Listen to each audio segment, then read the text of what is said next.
Welcome to the video lecture on section 2.3, which is more stuff about derivative basics, but this time we're looking at the derivative as its own function and what a few basic properties that it has. So first here's the warm-ups. I will let you read them. So let's pause it now because the answers will appear in 3, 2, 1, and here they are. So the first one, this is a kind of limit that comes up a lot when you're doing derivatives, so just wanted to get a little refresher on that kind of thing. So let's see, first I just did 3 plus h squared. That becomes 9 plus 6h plus h squared. And then the top of the fraction has a 9 minus 9, which cancels out, with a 6h plus h squared left over. Then factoring out that h from those two terms, you can reduce the h from the fraction, and you get the limit as h approaches 0 of 6 plus h, which here the h goes to 0, so the result is just 6. So then with warm-up 2 here, remember s prime of t represents the slope of the function at that point. If you zoom in a lot, so it looks like a line, or if you just draw the graph of it, or sorry, the tangent line, I meant to say. So if I draw a tangent line there, that looks like it's about horizontal.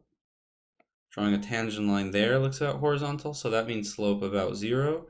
Slope about 2 means that when you draw the tangent line there, it has slope about 2. And that 2, what am I talking about? That's at C. I don't know why I wrote the number 2 there. Anyways, this is approximately equal to 1 at D, so it's not as steep at D as it is at C. So it looks like if you're going to go over 1 here on the tangent line, you might go up about 1. And f is about the same magnitude of the slope, except the slope is negative. So what this section is going to be about is not just looking at derivatives at specific points like this, but if we have a function like 2 sine of t, how can we make a graph of the entire derivative? So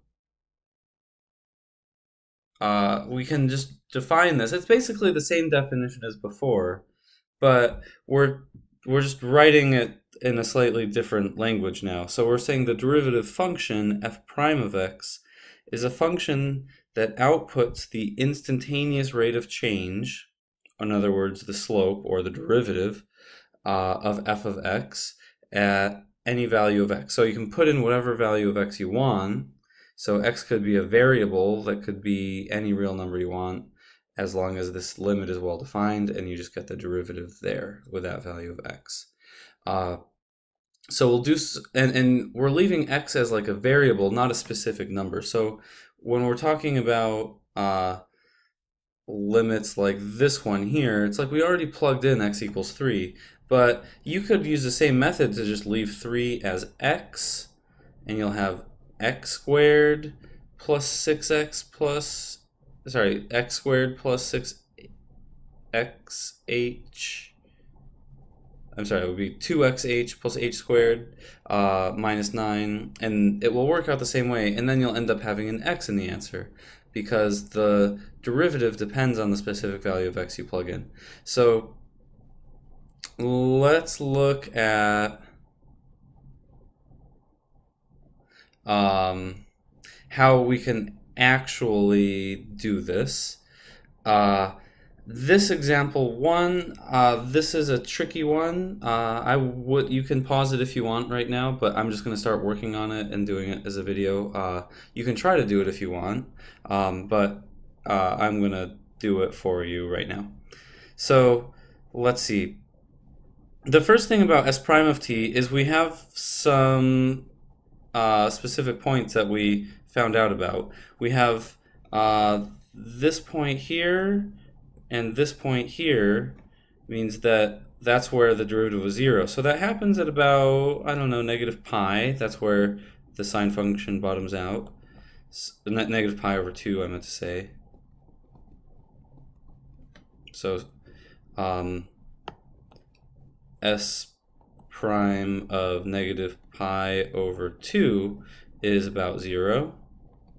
And so is s prime of positive pi over 2, which is what we have at point E right here. And then what else do we know? It looks like s prime of c is about 2. Gosh, I said s prime of c, but what is the x coordinate there? It's 0.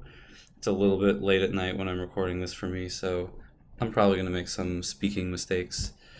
And then my cat might be trying to walk on my computer right now. Anyways, s prime of a, which I shouldn't be plugging a, but the value of x there is negative pi, is approximately negative 2. What else do we know? S prime of d, which happens at about, I don't know, 1.1. So s prime of 1.1 is about 1. If we plug in 2 at that point f, we get approximately negative 1 is the slope there. So anyways, you can take all of these xy points and make our own function out of it. I'm just going to drag these over.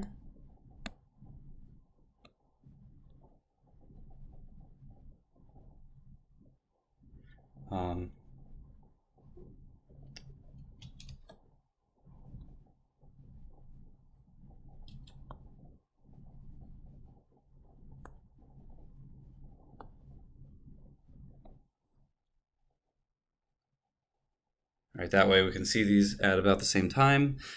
So if we're going to graph this, s prime of negative pi over 2, that's about here where the slope is about 0. Anyways, if we're graphing the derivative, it's going to have the point right here. This is a point where the output of the derivative is 0. So it should be at about negative pi over 2 here. When the derivative is 0, that means the derivative function has an output of 0, which looks like that. And that happens over here as well. So it should have this point here at positive pi over 2. The output should be 0. And then at all of these values of x, we have values like at 0. If x is 0, then y is about 2. And it looks like that's the point where this is about the steepest. It's a little bit less steep over there, so maybe if you plug in something like negative 1, you'll get a slope of about 1. And then if you plug in something like 1.1 over here, you get a slope of about 1. So it might have that point. And again, at this point, none of this is very precise because we're really just eyeballing what the slope looks like in terms of this grid. So we're not being very precise, but that's okay. And then over here, it looks like the slope is about negative 2, which is down here off the graph somewhere. At here at negative pi, it looked like the slope was negative 2 as well, which is going to be about here. So I don't know, we have some kind of function that looks kind of like this. And we know it's going to flatten out again. So that's a rough sketch of, it's a very rough sketch. And that's okay.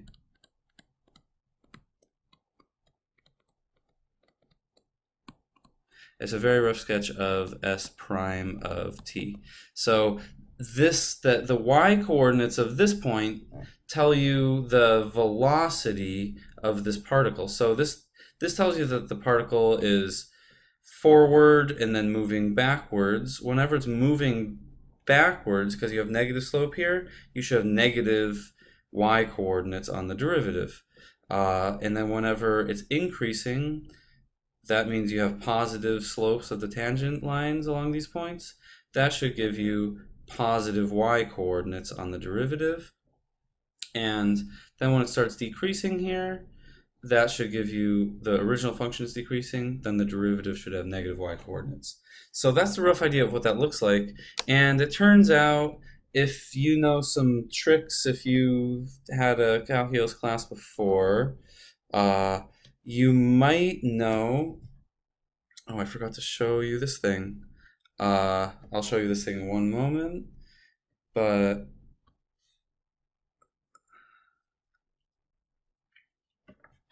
well, never mind. This is a thing I made that I think might help understand how this works. Okay, so this is a graph. This is the same graph we were looking at actually, and I'm going to put this on the website too if you want to mess around with it. So what this does is you slide this thing back and forth to move this little triangle around, and it's a triangle that's based on the slope of the secant line between these 2 points. You get the point here, and then you have a point here, and then you draw the line through them, and it keeps them apart by a delta x of 1. So if the delta x is 1, remember that the delta y that corresponds with that vertical change is equal to the slope. Because if you do 1.19, for example, over 1, you get 1.19. So that's the slope between those 2 points. So you can see where the slope is positive and pretty big. Here it's about equal to 2 if you plug in points that are sort of near x equals 0. If I use it to try to approximate the slope around there, it looks like it's pretty close to 0, but this isn't really perfect. And over here, it looks like the slope is close to -2 over here. So you can see slopes close to 0, then you get bigger negative slopes, more negatives, and then the slope starts increasing towards 0 again, and then it increases past 0 to become about 2 there, and then it's -2 there. And I'm going to pause it to show you what is the graph that actually has these y coordinates. Okay, I actually made a graph of it in GeoGebra in another window here. So yeah, you can see that my very rough sketch of S prime of t looks kind of like this much better sketch. It's not even a sketch, it's a computer graph, but you know what I mean, of S prime of t. It has its maximum here when the slope of the original graph, S of t, was at its steepest. That's its maximum y coordinate. Then it is equal to 0, meaning it has an x-intercept here. If you plug in pi, that's the point where the slope of this was 0. That makes the graph 0 here. And then it's at its lowest value. Its lowest y coordinate is about -2, which happens here when the slope is about -2 in the other one. So that's the idea. This is another function. It turns out the formula for this is actually just, you might be able to guess, y equals 2 times cosine of t.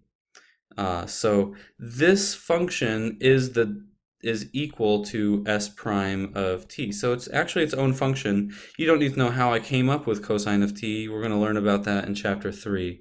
But for now, you know, there's actually a formula for this derivative based on cosine that tells you about the derivative of the sine function. So yeah, there's these rules of thumb here, which you already saw maybe, that at values of x where f of x is increasing, that's like, I'll try to draw it in here. Well,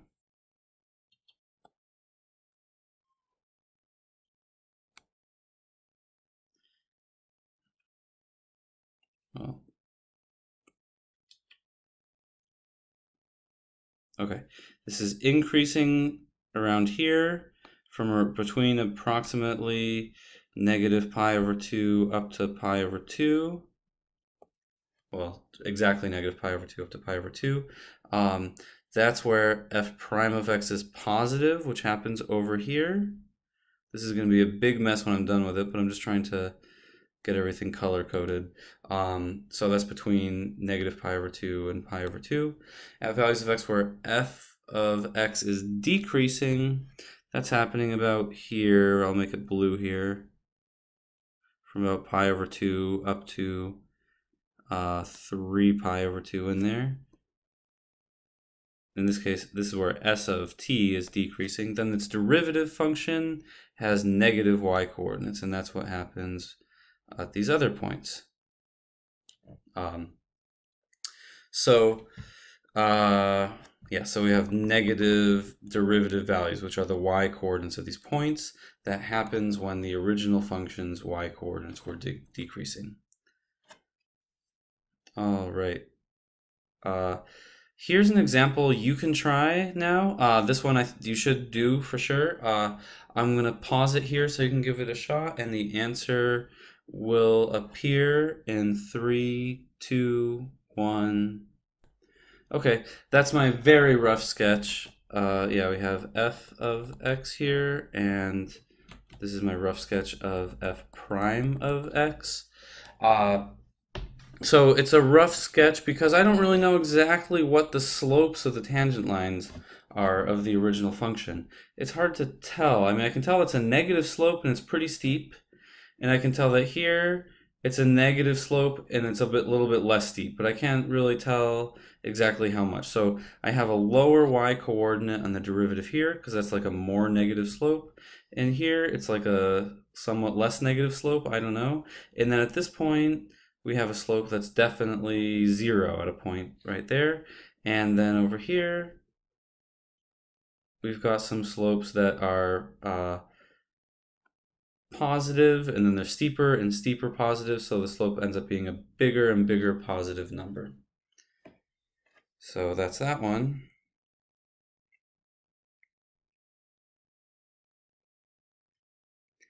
All right, this next one we'll do, we're going to do a derivative algebraically, and remember the goal here is to get a function result.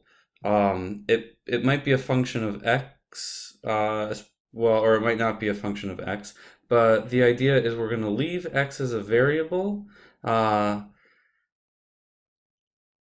I'll give you a second to try these, and then I'll do them in a moment.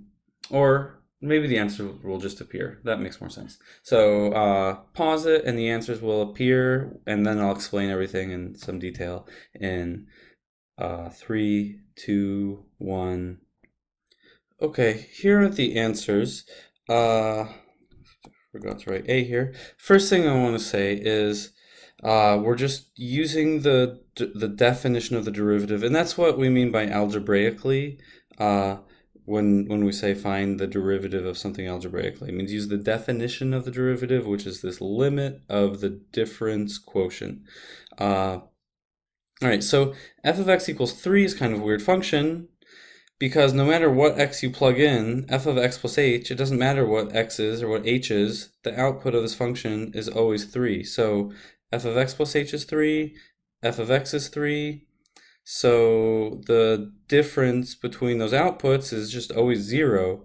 So the derivative is just always 0. And so that's that. And you can see this is going to be true for any constant function.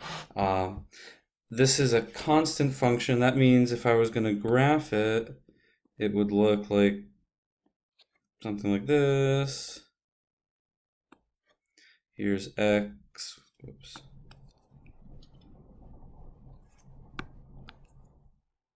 X and f of x. No matter what x you plug in, you always get 3 as your result.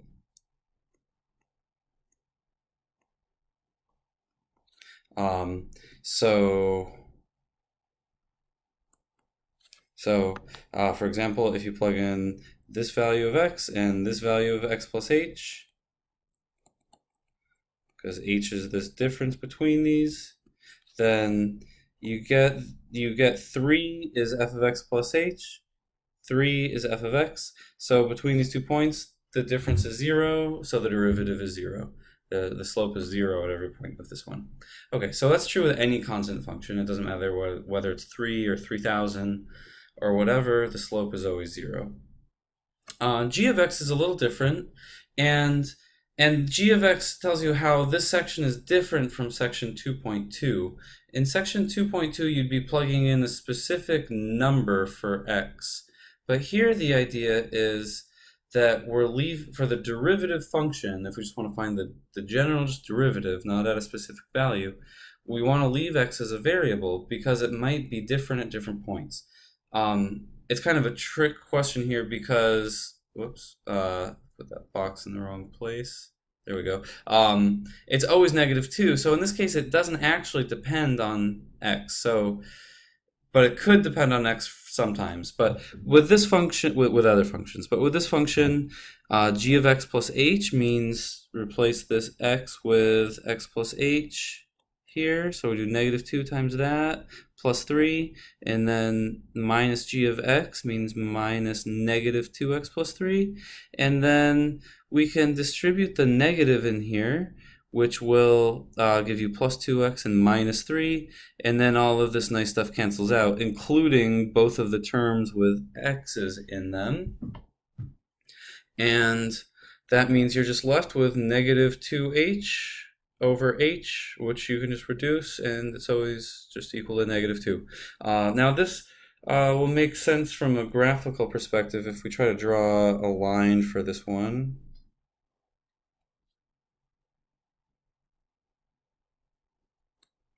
It has a y-intercept of 3 and a slope of -2, so it's going to look kind of like this.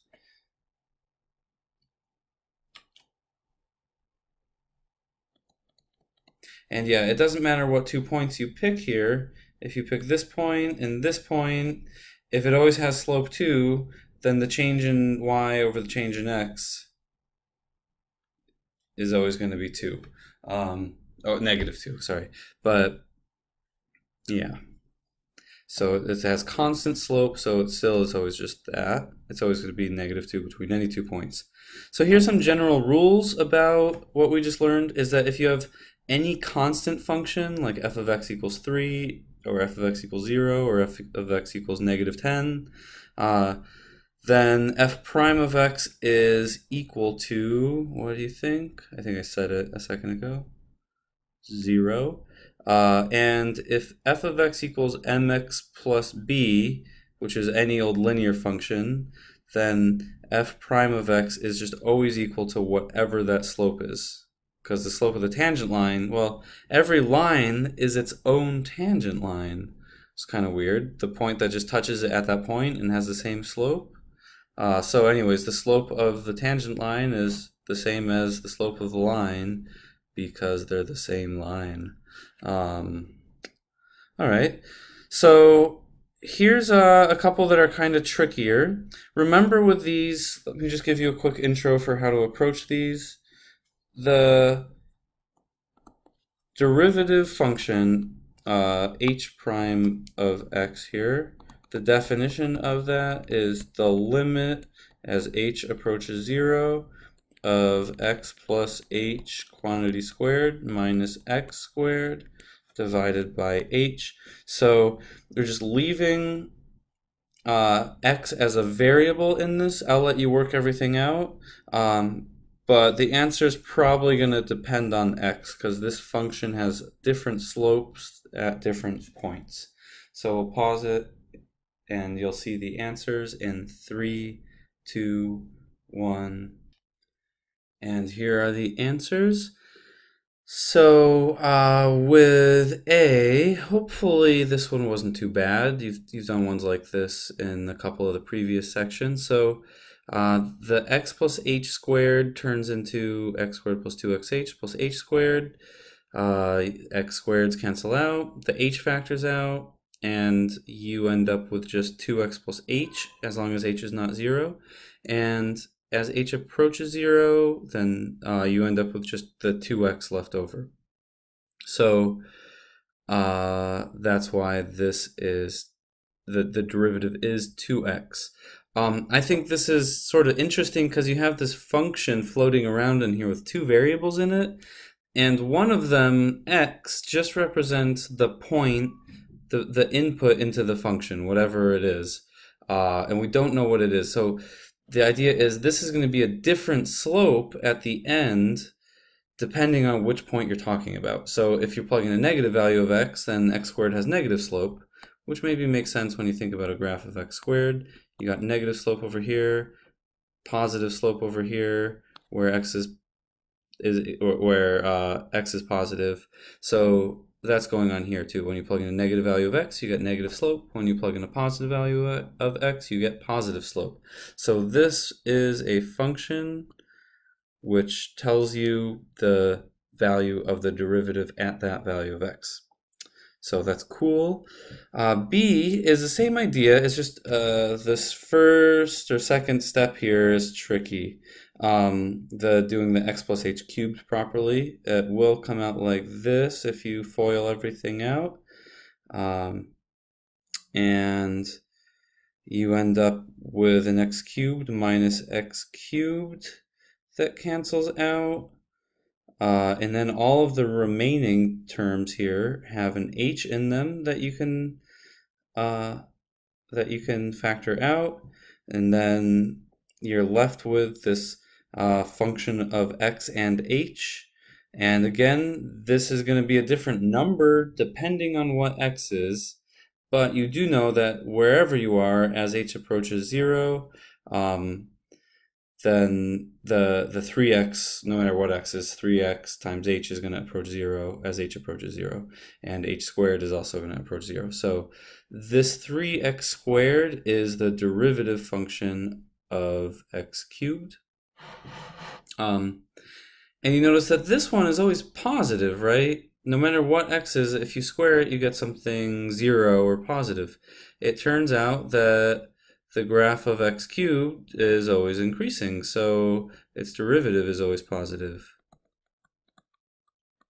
So you end up with, yes, something that's always positive because the slope of the original p of x function is always positive itself.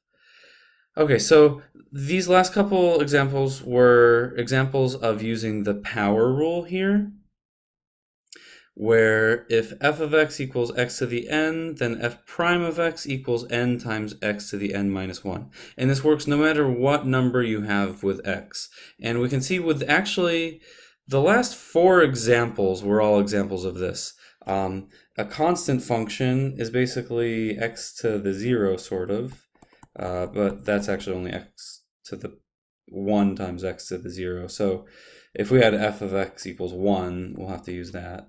That's x to the 0, and according to this rule, the derivative should be f prime of x should be equal to 0 times x to the 0 minus 1, which is equal to 0 times something, and that's what we said before, so the rule checks out.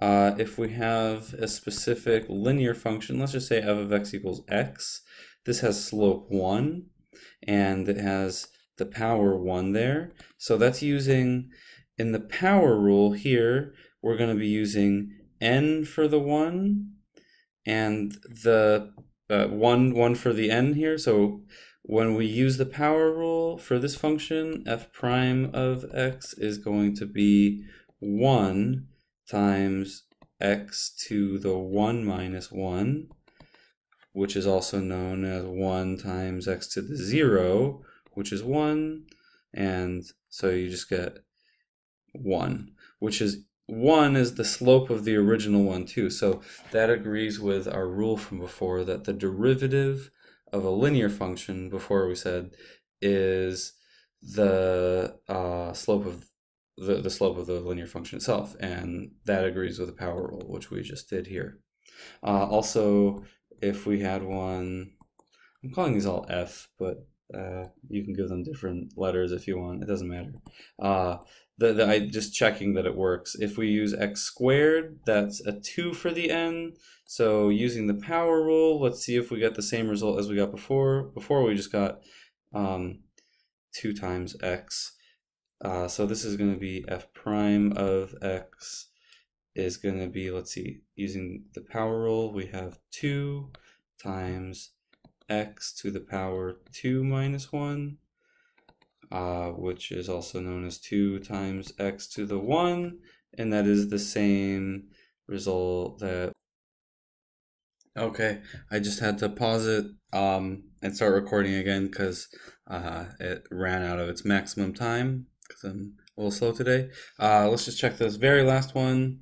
If you have x cubed, we just did it the long way using algebraically, using the definition of the derivative here, and we got 3x squared. Let's just check if we plug in n equals 3 into the power rule here.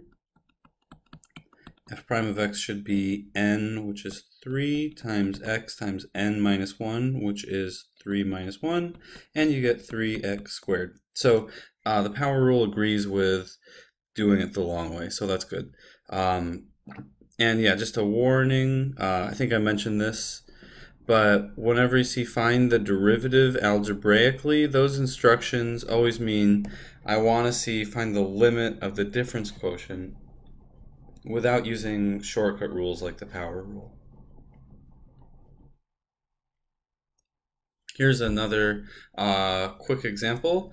The first one is easy, the second one's a little bit harder, but give them both a shot. And I'll pause it because the answers will appear in 3, 2, 1. Here they are, the answers for A and B. The first one is a straightforward application of the power rule here. So just taking the power down and subtracting 1 from the remaining x. Same thing here with b. The difference with b is it's not obvious that that's a power unless you are good with your algebra skills. So remember, the square root of x is actually x to the 1/2, and then if you have 1 divided by x to a power, you can move the x to the top of the fraction and make it be negative 1/2. And so then if you write it that way, then you can use the power rule straight away. And you take the negative 1/2, put it in front, and then you have x to the power negative 1/2 minus 1. And that's that. Okay, let's wrap it up with a couple of practice problems. For the first one of these functions is a derivative of the other one, and do it using what you know about graphs, like where should the derivative be 0 based on where the original function is flat. And so yeah, what I'm trying to say is 1 is supposed to be f of x and 1 is f prime of x. So try to do it based on what you know about slope and looking at the graph to see which one is which for each of these two things. And for this practice problem, do this 2 ways, algebraically and using the power rule. And the answers will appear in 3, 2, 1. Okay. So here are the answers. So with part A of the first one, the one on the left is the original function, the one on the right is the derivative. I can tell that because, first of all, the one on the left has 0 slope at these 2 points here, at about negative 0.5 or so and positive 0.5 or so, and it looks like this function has zeros there, so the output of this function is 0 at values of x, where the original function was horizontal. So that means that the one on the right should be the derivative. You can also see that all of the values of x where this one is increasing, so if it's less than 0.5 or so, here you have an increasing function, and then from this point onward it's increasing again. At those values of x, the derivative is positive. And then in between here, where it's decreasing, the derivative is negative. So that's why it makes sense for it to go that way. None of that stuff would work out if you do it the other way. And with this one, I see a function that's increasing everywhere. So that means it should have a derivative because you got positive slope at all of these points of this one. So its derivative should be positive everywhere. And this is a function that is positive everywhere. So that's why it works out this way, that the one on the left here, graph number 1, is the derivative of the one on the right. And if you're going to do a derivative of this one, well, this one's decreasing for all values of x. So it should actually have negative y coordinates if you're getting the derivative of this. And that doesn't work here because you don't have all negative y coordinates. So, yeah. Now here's the second one. Did I just call both of these practice problems P1? Oops. Okay, so let's find a formula for the derivative of this one, two ways, algebraically and using the power rule. Algebraically is a little tricky. We did one that was pretty similar to this one in 2.1 or 2.2, I don't remember which. But anyways, once you plug in x plus h and x, you have this big messy fraction. So I'm multiplying both sides of the big messy fraction by x times x plus h, which when you distribute it into both of these things in the top will cancel out those extra denominators we don't want, just leaving you with x minus x plus h is left over from here. And that gives you x minus h, which is at negative h there. And then you can reduce the h's out, which leaves you with a negative 1 over x times the quantity x plus h. And the whole time we're taking the limit as h approaches 0. So as that happens, you end up with just that h gets closer to 0. The whole thing is closer to negative 1 over x times x, also known as negative 1 over x squared. And then the power rule is much quicker.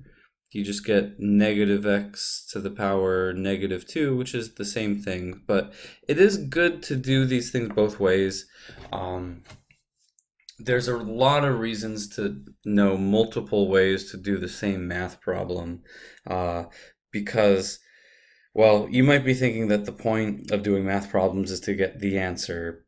And if that's really your goal, you can get the answer that using only one method, but you're not really growing.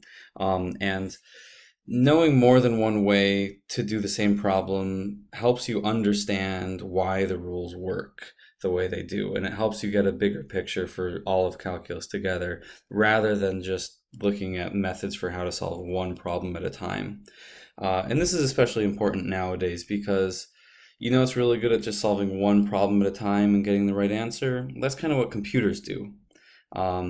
And you don't want to have the same skills as a computer or you won't have a job. So it's good to know how to do things different ways, because sometimes one way doesn't work, and it's also a good way to check your answer and to help understand where the rules come from. So anyways, I'll see you in class on Thursday. Sorry that this is kind of late, and sorry for all the mistakes. It's pretty late at night, and I don't have time to edit it too much more. So thanks for bearing with me, and I'll see you later.